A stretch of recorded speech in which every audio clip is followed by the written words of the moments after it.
चलिए विद्यार्थी, आज हम लोग चलेंगे विद्युत धारा की ओर। ये अच्छा चैप्टर कहिए, टॉपिक कहिए, जो भी कहिए, आज हम लोग इसमें देखेंगे और समझने का प्रयास करेंगे कि विद्युत धारा है क्या। अगर थोड़ा सा देखा जाए तो विद्युत धारा का जो परिभाषा बनता है इस तरह से बनता है कि किसी चालक में दो बिंदुओं के बीच आवेश के प्रवाह को विद्युत धारा कहते हैं। आवेश की जो यहाँ पे बात आती है तो हम समझेंगे कि आवेश क्या है। तो आपसे मैं रिक्वेस्ट करता हूँ कि आवेश का जो कॉन्सेप्ट था वो मैंने एक वीडियो में दे रखा है, थोड़ा सा उसे देख लेंगे तो ज़्यादा बेटर होगा। अब यहाँ पे देखेंगे तो मोटा मोटी समझे इलेक्ट्रॉन की प्रवाह होगी, तब मैं उसे क्या कहूँगा, विद्युत धारा कहूँगा। अब यहाँ पे इलेक्ट्रॉन की बात आती है तो अब प्रश्न आता है कि कौन इलेक्ट्रॉन प्रवाह होगा, स्वतंत्र इलेक्ट्रॉन प्रवाह होगा कि बंधन इलेक्ट्रॉन प्रवाह होगा। अब जरा सोचिए कि अब स्वतंत्र इलेक्ट्रॉन क्या है, बंधन इलेक्ट्रॉन क्या है। अब मैं समझने का प्रयास करता हूँ, यानी स्वतंत्र इलेक्ट्रॉन और बंधन इलेक्ट्रॉन। तो चलिए एक फिगर के द्वारा हम लोग समझते हैं। चलिए मान लिया जाए ये परमाणु है। जैसा कि आप लोग जानते हैं कि परमाणु गोल होता है ना जी। परमाणु कैसा होता है, गोल होता है। चाहे कोई तत्व का परमाणु ले लीजिए, सबका सब गोल होता है, ठीक है। इस परमाणु के बीच में नाभिक होती है। नाभिक वहाँ होता है जहाँ पे प्रोटॉन और न्यूट्रॉन पाया जाता है। इलेक्ट्रॉन होती है, वो क्या करता है तो नाभिक के चारों ओर चक्कर लगाती है। चलिए ये भी सही है। अब यहाँ से ध्यान देंगे, ये जो इलेक्ट्रॉन देख रहे हैं, ये यहाँ पे क्या है, नाभिक से बंधा हुआ है। क्या है जी, नाभिक से बंधा हुआ है। और ये इलेक्ट्रॉन इस नाभिक से इतना मजबूत बल के साथ बंधा हुआ है कि ये बेचारा इसी पथ पे क्या होता है, घूरते रहता है। लेकिन ऐसे भी समझ सकते हैं कि नाभिक इस पे एक अपनी बल के द्वारा बांध के रखा होता है। यानी ऐसा भी समझे कि जो इलेक्ट्रॉन नाभिक से बंधा होता है उस इलेक्ट्रॉन को कौन इलेक्ट्रॉन कहते हैं, तो थोड़ा सा देखा जाए तो बंधन इलेक्ट्रॉन कहते हैं। चलिए बंधन इलेक्ट्रॉन का मतलब क्या हुआ कि वैसा इलेक्ट्रॉन जो नाभिक से क्या होता है, एक मजबूत बल के साथ बंधा होता है। अब कुछ इलेक्ट्रॉन ऐसे होते हैं, जैसे यहाँ देख लीजिए, यहाँ देख लीजिए, यहाँ देख लीजिए, यहाँ देख लीजिए। इसको ये इलेक्ट्रॉन की अगर बात करें तो ये नाभिक से ये बंधा नहीं होता है। यानी ऐसे सोचिए कि नाभिक से स्वतंत्र होता है, ऐसे सोचिए तो ये नाभिक से फ्री होता है। तो इस इलेक्ट्रॉन को जो देख रहे हैं ना, इसको कहा गया स्वतंत्र इलेक्ट्रॉन। तो स्वतंत्र इलेक्ट्रॉन कैसे कहते हैं, तो वैसा इलेक्ट्रॉन जिस पर नाभिक अपना बल नहीं लगाता है, या जो इलेक्ट्रॉन नाभिक से स्वतंत्र होता है उसे स्वतंत्र इलेक्ट्रॉन हम कहते हैं। अब थोड़ा सा एक एग्जांपल के द्वारा समझिए, थोड़ा सा समझने का प्रयास कीजिए। मान लिया जाए कि एक बकरी है ना, वह बकरी किसी खूंटा से कहा है, बंधा हुआ है। तो इस बकरी को अगर आप ढेला से मारेंगे तो ये एनी टाइम इस तरीका से घूरते रहेगा, ये घूरते रहेगा। क्यों, क्योंकि ये जो देख रहे हैं बीच का जो केंद्र खूंटा है इससे बांधा हुआ है। लेकिन अगर कोई बकरी दूसरा की कल्पना करे और उस बकरी का एक खूंटा नहीं है, न रस्सी है, हल्का ऐसे हाथ उठाएंगे भी ना, ये बकरी देखिए कितना स्पीड से किधर भागेगा ये कहना मुश्किल है। स्वतंत्र इलेक्ट्रॉन का मतलब क्या हुआ कि खुला बकरी को जिस तरह से मारते हैं और किधर भागता है, कौन दिशा में भागता है, कहना मुश्किल। लेकिन ये जो बांधा हुआ था, गोले गोले घूर रहा था, उसी तरीका से ये जो स्वतंत्र इलेक्ट्रॉन होता है, ये क्या होता है, स्वतंत्र होता है। ये गति करने के लिए स्वतंत्र होता है, किधर भी जा सकता है, ये स्वतंत्र है। इसका अर्थ हुआ कि अगर हम चालक पदार्थ की कल्पना करें, है ना, ये मान लिया जाए कि ये लोहा का रड है, ये मान लिया जाए ये प्लास्टिक का रड है ना, तो इसमें हम लाइन देते हैं तो आवेश क्या होता है, यहाँ से यहाँ तक चला जाता है, इसमें नहीं जाता है। इसका मतलब हुआ कि जो स्वतंत्र इलेक्ट्रॉन होता है वो धातु में बहुत मात्रा में होती है, बहुत ज़्यादा, जबकि अधातु में स्वतंत्र इलेक्ट्रॉन की मात्रा न के बराबर नगण्य होता है। तो इसमें जो धारा की प्रवाह की बात करते हैं तो धारा की प्रवाह का मतलब होता है स्वतंत्र इलेक्ट्रॉन की प्रवाह। इसमें धारा की प्रवाह नहीं होती है, सूखी लकड़ी हो, प्लास्टिक हो, रबड़ हो, तो उसका मतलब समझ जाना कि उसमें स्वतंत्र इलेक्ट्रॉन की मात्रा यानी स्वतंत्र इलेक्ट्रॉन नहीं है। कौन इलेक्ट्रॉन है? बंधन इलेक्ट्रॉन।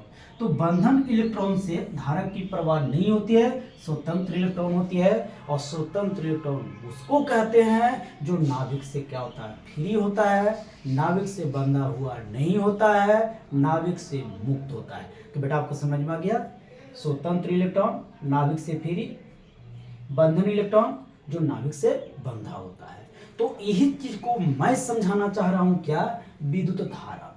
तो विद्युत धारा का मतलब क्या हुआ कि किसी चालक पदार्थ में दो बिंदुओं के बीच आवेश की प्रवाह। आवेश की प्रवाह का मतलब कौन हुआ? स्वतंत्र इलेक्ट्रॉन की प्रवाह। आ जाओगे समझ में? ऐसा ही परिभाषा होता है कि प्रति सेकंड इलेक्ट्रॉनों की प्रवाह को विद्युत धारा कहते हैं।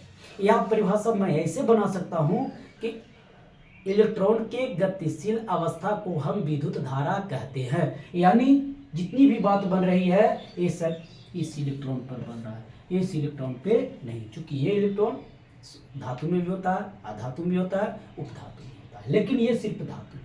धातु में स्वतंत्र इलेक्ट्रॉन पाया जाता है, धातु में स्वतंत्र इलेक्ट्रॉन नहीं पाया जाता है। ये सबसे बड़ी बात है। तो चलिए अब हम लोग क्या करते हैं विद्यार्थी, परिभाषा लिखते हैं। परिभाषा कैसे बनेगा देखेंगे। लिखेंगे किसी चालक पदार्थ में दो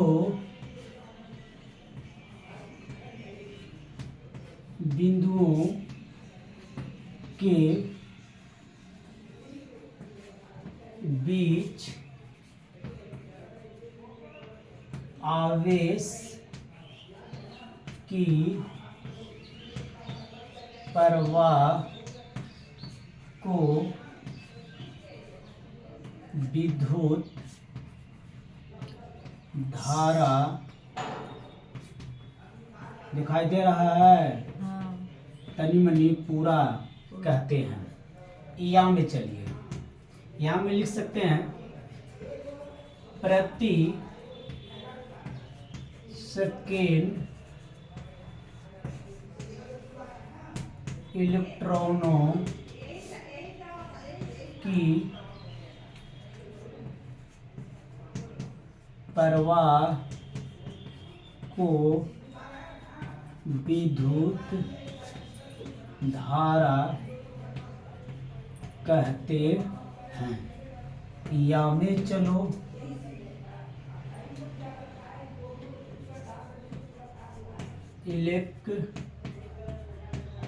इलेक्ट्रॉनों की गतिशील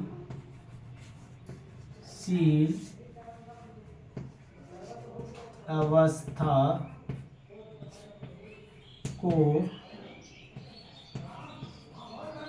विद्युत धारा कहते हैं। देखिए बात समझो, इलेक्ट्रॉन प्रवाह होगी तो इलेक्ट्रॉन प्रवाह होगी तो समय लगेगा ना, है ना? तो वही हुआ, आवेश के प्रवाह समय के साथ क्या होता है? तो इलेक्ट्रॉन की प्रवाह समय के साथ जब होता है तो उसे हम विद्युत धारा कहते हैं। वही लिखा कि प्रति सेकेंड इलेक्ट्रॉनों की प्रवाह को विद्युत धारा कहते हैं। दूसरी बात देखिए, इलेक्ट्रॉनों की गतिशील अवस्था। अगर इलेक्ट्रॉन गतिशील है और जब तक इलेक्ट्रॉन गतिशील रहेगी तब तक विद्युत धारा क्या होगा? प्रवाह होते रहेगा। इसीलिए इसका नाम पड़ा, क्या पड़ा हुआ कि इलेक्ट्रॉनों के गतिशील अवस्था को हम क्या कहते हैं? विद्युत धारा कहते हैं। अब चलिए, अब यहाँ पर मैं क्या दिखना चाहता हूँ कि जब मेरे को विद्युत धारा मिल गया तो विद्युत धारा बराबर क्या होता है? विद्युत धारा बराबर होता है, तो थोड़ा सा प्रश्न आता है तो क्या लिख सकते हैं, विद्युत धारा, यानी विद्युत धारा को आई द्वारा सूचित करते हैं। ऐसा क्यों लिख देंगे, लिखेंगे विद्युत धारा बराबर होता है आवेश बटा समय, समय लगेगी ना। अब चलिए थोड़ा सा यहाँ पे देखेंगे, तो धारा को अगर हम आई लिखते हैं तो आई बराबर क्यू बटा टी होता है। अब चलिए फिर लिखेंगे, दिखा दे रहा विद्युत, नहीं दिखा, छोड़ दीजिए, अब इसको मैं रफ करता हूँ। तो अब यहाँ पे देखेंगे, इसकी हम एसआई मात्रक निकालेंगे, तो थोड़ा सा समझने का प्रयास करें। लिखेंगे विद्युत धारा का एसआई मात्रक क्या होता है भाई, तो आवेश का मात्रक होता है कूलम,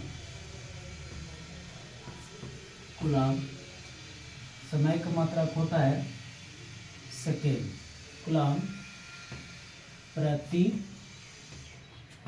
सेकेंड, तथा इसे एम्पियर भी कहा जाता है। थोड़ा सा देखेंगे तो क्या देखना है, अगर यहाँ आई बराबर मैं लिख दूँ तो क्यू का मान होता है एन ई बटा क्या होता है टी, ये काम करेगा आगे जाकर के। एक चीज़ और देखेंगे, आई बराबर क्यू टी होता है, तो थोड़ा सा देखें, क्यू बराबर क्या मिलेगा आई टी, लिख देंगे, जहाँ क्यू आवेश,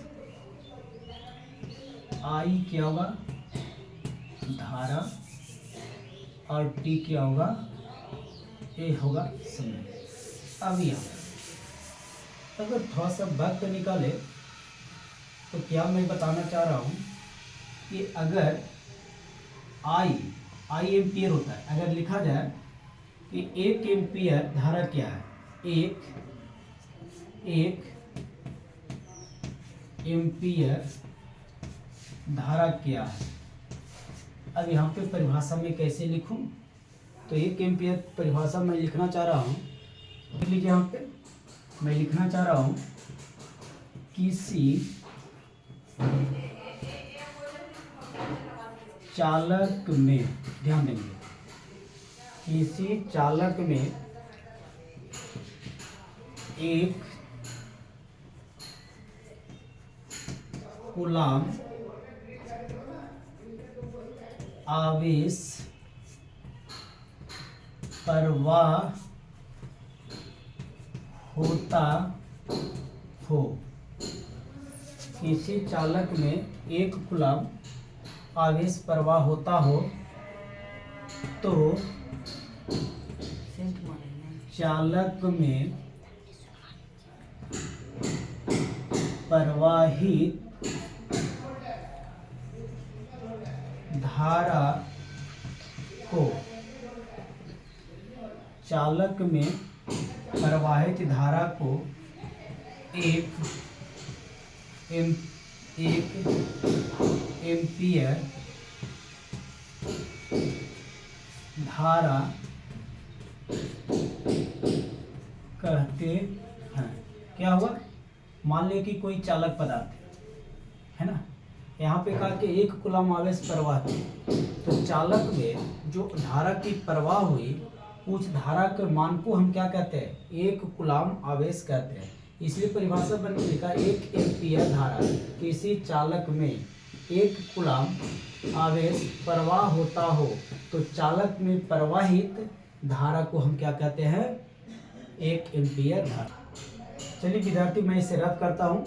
अब नेक्स्ट टॉपिक क्या होगा, धारा घनत्व। चलिए आज हम लोग देखेंगे एक टॉपिक और होगा इसी के साथ, धारा घनत्व। तो कहता है क्या, किसी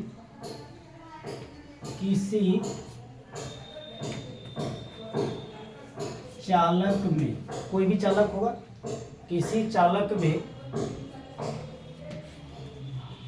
किसी बिंदु पर तल के लंबवत, मैंने क्या लिखा समझ में आ जाएगा, किसी चालक में किसी बिंदु पर तल के लंबवत प्रति एकांक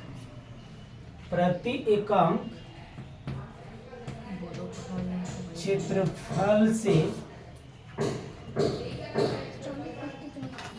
गुजरने वाली धारा को हम धारा घनत्व कहते हैं, है ना। इसे जे द्वारा सूचित किया जाता। देखो बेटा, सबसे बड़ी बात है परिभाषा तो देखे लेकिन समझ में नहीं आया होगा। तो इसे देखिए, यहाँ पे देखेंगे, ये कोई चालक पदार्थ है। चालक पदार्थ तो आप जानते हैं जिससे होकर के आवेश की प्रवाह होती है। तो यहाँ पर देखिए, ये चालक अगर पदार्थ को हम ले लिए, यही से आपको समझना होगा। फिजिक्स कहता है कि जब तक कि आपको फिगर ना समझ में आता है तो फिजिक्स का कोई मकसद ही नहीं रह जाता है।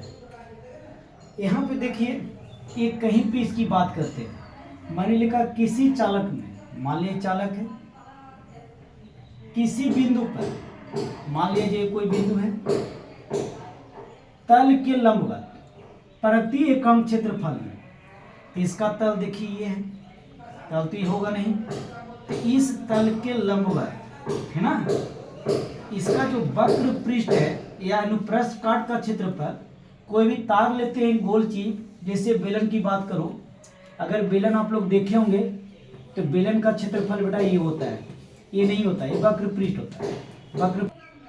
तो विद्यार्थी देखिए, ये इसका क्षेत्रफल हुआ। इसका अर्थ क्या हुआ कि प्रति एकांक क्षेत्रफल से जो धारा की प्रवाह होगी उसे तो हम कहते हैं धारा घनत्व। अब यहाँ पे देखिए, ये जो क्षेत्रफल लिया, ये क्षेत्रफल को ए से हम सूचित करते हैं, धारा घनत्व को आई से सूचित करते हैं। यानी पहले ऐसे समझिए कि किसी तार द्वारा या किसी चालक में किसी बिंदु से प्रति एकांक क्षेत्रफल से गुजरने वाली जो धारा का मान होगा उसी को हम लोग क्या कहेंगे, धारा घनत्व। धारा घनत्व को जे द्वारा सूचित करते हैं, आई धारा प्रवाहित हो रहा है, और क्षेत्रफल को ए द्वारा हम क्या करते हैं, सूचित करते हैं। जरा सुन देखिए, धारा घनत्व का SI मात्रक पर कल्पना करें। चलिए, धारा का मात्रक क्या होता है, एम्पियर।